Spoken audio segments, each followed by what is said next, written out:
Hello everyone, welcome back to my channel. तो आज मैं आप लोगों को MSc previous year zoology third paper के इम्पोर्टेंट क्वेश्चन को बताऊंगी कि पेपर थर्ड में क्या आने वाला है। जैसा कि एग्जाम बहुत ही पास है, इसमें सबसे बेसिक जो है कि हम लोग तैयार करें कि एग्जाम में जो कुछ भी इम्पोर्टेंट है उसको जाने।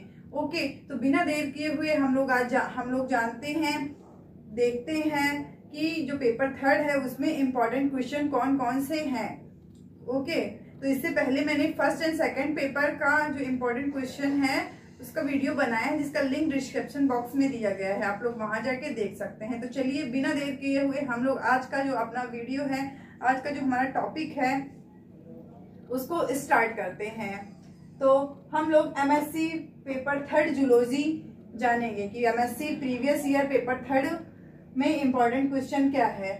तो बायोकेमिस्ट्री में और मॉलिक्यूलर बायोलॉजी में आप लोग जान लीजिए कि क्या इम्पोर्टेंट है तो और किस प्रकार एग्जाम में पूछा जाता है।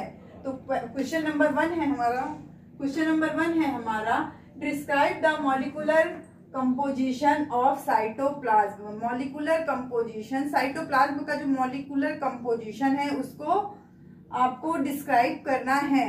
ओके, तो एग्जाम में इसी टाइप के क्वेश्चन पूछे जाते हैं। Describe the biochemical composition of cytoplasm.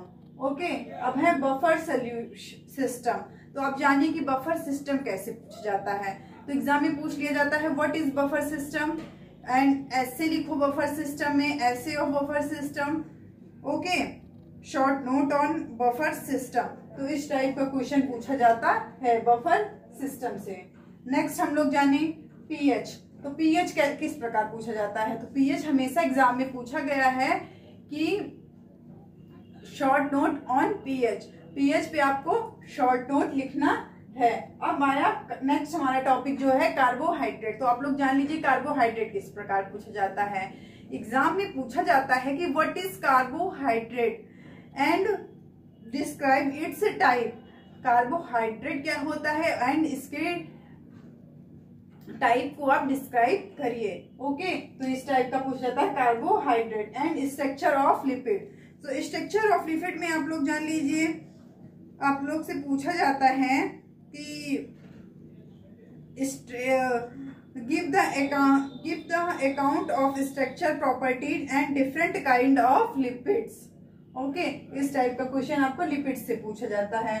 और पूछा जाता है बीटा ऑक्सीडेशन ऑफ लिपिड। तो पूछा जाता है what do you mean by beta oxidation of lipid. ये आपका जो वेरी शॉर्ट तो नहीं कह सकते, वेरी शॉर्ट के बाद वाले जो 5 नंबर के क्वेश्चन आते हैं या फिर 3 नंबर के क्वेश्चन, ये सब उसमें पूछा जाता है।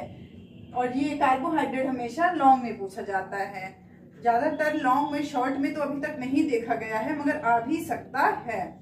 तो कार्बोहाइड्रेट जान लीजिए कि कार्बोहाइड्रेट आप तैयार करेंगे तो एक लॉन्ग आंसर आपका रेडी हो जाएगा जो कि 15 नंबर का आता है एग्जाम में। ओके, अब आइए प्रोटीन एंड सिग्निफिकेंस। तो ये किस प्रकार पूछा जाता है।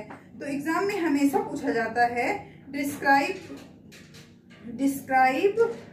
What is protein, describe different level of protein structure and its significance. कि प्रोटीन क्या होती है और इसके जो अलग अलग टाइप के जो स्ट्रक्चर हैं वो क्या होते हैं और इसके सिग्निफिकेंस को डिस्क्राइब करिए। ओके, अब नेक्स्ट क्वेश्चन है एंजाइम। तो आप लोग जानिए कि एंजाइम, तो ये एंजाइम भी लॉन्ग में पूछा जाता है, प्रोटीन पूछा जाता है और कार्बोहाइड्रेट भी लॉन्ग आंसर में पूछा जाता है। तो आप आइए एंजाइम। तो जानिए कि एंजाइम आपका किस प्रकार पूछा जाता है। ओके,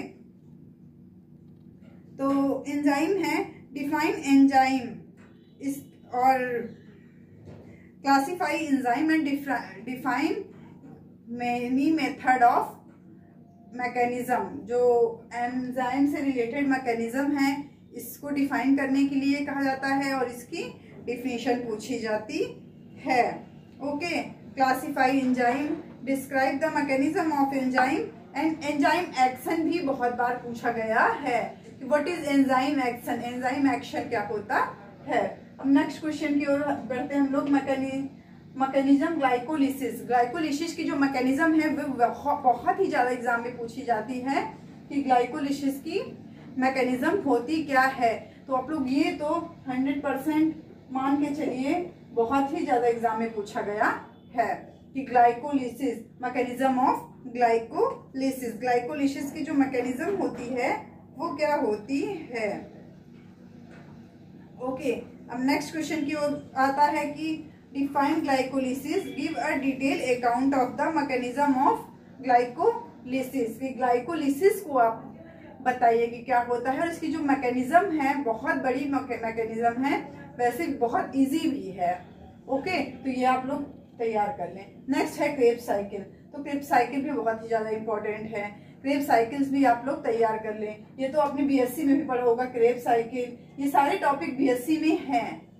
ओके, बीएससी में भी हैं, वही सब थोड़ा और मतलब डीप स्टडी करिए, वही सब आपका एमएससी में भी आने वाला है। अब नेक्स्ट है हमारा न्यूक्लिक एसिड, व्हाट आता है एग्जाम में, what is nucleic acid, nucleic acid क्या होता है। ओके, आता है what is nucleic acid and explain nucleic acid. Okay, nucleic acid पूछा जाएगा, what is nucleic acid, give the detail of nucleic acid and explain nucleic acid, तो ये nucleic acid में पूछा जाता है। अब नेक्स्ट हम लोग जानेंगे, नेक्स्ट क्वेश्चन हमारा क्या इंपॉर्टेंट है एग्जाम की दृष्टि से, तो एग्जाम में बहुत बार पूछा जाता है DNA and its significance, DNA का what is DNA and describe its significance, कि डीएनए क्या होता है, इसकी सिग्निफिकेंस को आप लोग बताइए, और इसकी खोज किसने की, ये सब डिस्कवरी किसने की डीएनए की। वाटसन एंड क्रिक मॉडल भी, ये भी पूछा जाता है, आया है Watson and Crick model, DNA and its significance तो आपने जान ही लिया कि पूछा जाता है give an account the structure of biological significance of DNA, DNA का बायोलॉजिकल सिग्निफिकेंस क्या होता है। और पूछा जाता है वाटसन एंड क्रिक मॉडल, कि डीएनए का वाटसन एंड क्रिक मॉडल होता है वो क्या होता है।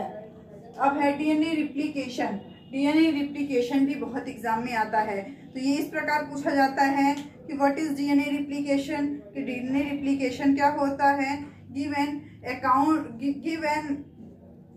Account of DNA replication. Okay, next है हमारा फुल डिटेल पूछा जाता है आरएनए की। अब यहाँ तक तो डीएनए कंप्लीट हो गया हमारा, डीएनए में डीएनए सिंथेसिस हो गया, वाटसन एंड क्रिक मॉडल हो गया, डीएनए रिप्लिकेशन हो गया, एंड अब हम लोग आते हैं आरएनए की तरफ कि आरएनए में क्या इंपॉर्टेंट है। तो आरएनए का फुल डिटेल पूछा जाता है, ये इस प्रकार पूछा जाता है describe the detail of RNA, structure and function of RNA और transcription of RNA, the detail of DNA processing of RNA processing पूछी जाती है विथ डिटेल। ओके, तो ये हुआ आरएनए से आने वाला क्वेश्चन। तो आरएनए से पूछा जाता है function, structure, transcription and process, RNA की जो प्रोसेस होती है पूछा जाता है give and account of RNA processing. Okay, next question हम लोग देखते हैं प्रोटीन सिंथेसिस, प्रोटीन सिंथेसिस भी बहुत पूछा जाता है, तो मैंने आपसे इधर ही बता दिया। अब लास्ट हम लोग का क्वेश्चन है, पूछा जाता है regulation of gene expression in prokaryotic and eukaryotic, कि regulation, give and detail account of regulation of gene expression in prokaryotic and eukaryotics, कि यूकैरियोटिक और प्रोकैरियोटिक्स के में जो रेगुलेशन है जीन एक्सप्रेशन का, वो आप लोग फुल डिटेल में स्टडी कर लीजिए, इससे भी क्वेश्चन पूछे ही जाते हैं। ओके, तो आप लोगों ने जान ही लिया क्या इंपॉर्टेंट है, एक बार फिर से देख लीजिए।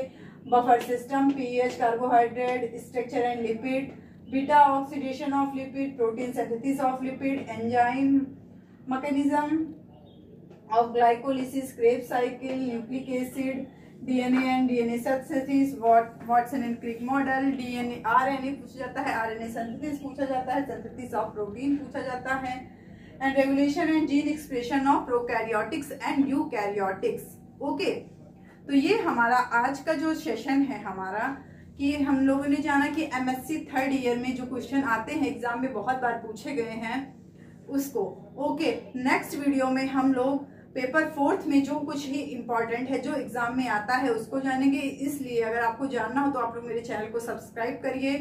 ओके, अगर आप इससे कोई क्वेश्चन पूछना चाहते हैं तो आप लोग कमेंट बॉक्स में कमेंट करिए। अगर आपको कोई टॉपिक ना समझ में आ रहा हो तो आप लोग कमेंट करिए, वो आपको समझाया जाएगा।